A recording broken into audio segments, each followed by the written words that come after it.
Kita awali informasi di Selebes Petang pemirsa mengenai Wakil Presiden RI ke-10 dan 12 yang juga Ketua Dewan Kehormatan Badan Pengurus Pusat Kerukunan Keluarga Sulawesi Selatan BPP KKSS Yusuf Kala membuka pertemuan cendekiawan Bugis Makassar PCBM pertama tahun 2020 pada Sabtu 27 Juni 2020.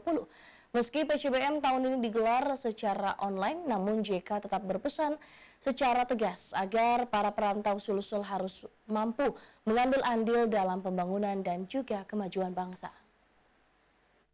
Agenda tahunan Kerukunan Keluarga Sulawesi Selatan KKSS yakni pertemuan cendekiawan Bugis Makassar PCBM digelar secara berbeda tahun ini. Pelaksanaannya digelar via daring menyusul wabah pandemi COVID-19. PCBM dibuka secara resmi oleh Wakil Presiden Indonesia ke-10 dan 12, Yusuf Kala. Pertemuan ini dihadiri sekitar 1.500 warga perantau Sulsel dari seluruh Indonesia dan dari luar negeri. Kegiatan ini mengusung tema aktualisasi peran cendekiawan Bugis Makassar dalam membangun peradaban bangsa. Pada kesempatan yang sama, Yusuf Kala selaku Ketua Dewan Kehormatan KKSS mengatakan para perantau Sulsel harus mampu mengambil andil dalam pembangunan dan kemajuan bangsa. Ia meminta agar PCBM KKSS tak hanya sekedar menjadi forum yang membicarakan banyak isu, namun nihil aksi. Walaupun kita harus sadari bahwa kita bicara intelektualisme cendekiawan, itu suatu keterbukaan. Tidak ada orang yang pintar intelektual dengan tanpa terbuka. Kita juga harus berpikir nasional.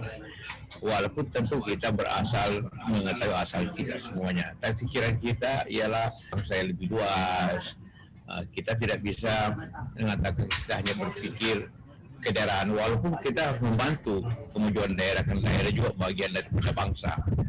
Karena itu maka dalam suasana seperti ini, pemikiran kita tentu juga ditujukan kemajuan bersama.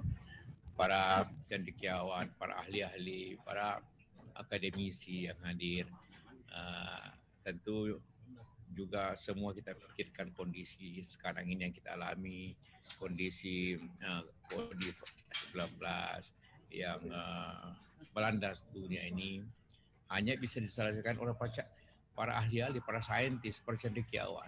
Tentu kita harus mempunyai peranan seperti itu juga. Ada berbagai isu yang dibahas dalam forum PCBM, di antaranya isu-isu tentang sosial politik, ekonomi, agama, budaya, hukum, humaniora, sastra dan filsafat. Sebanyak 25 cendekiawan Bugis Makassar dari beragam ilmu pengetahuan didapuk menjadi pembicara. Mardianto Lahabid, Selebes TV. Jawa Timur, Agus Malik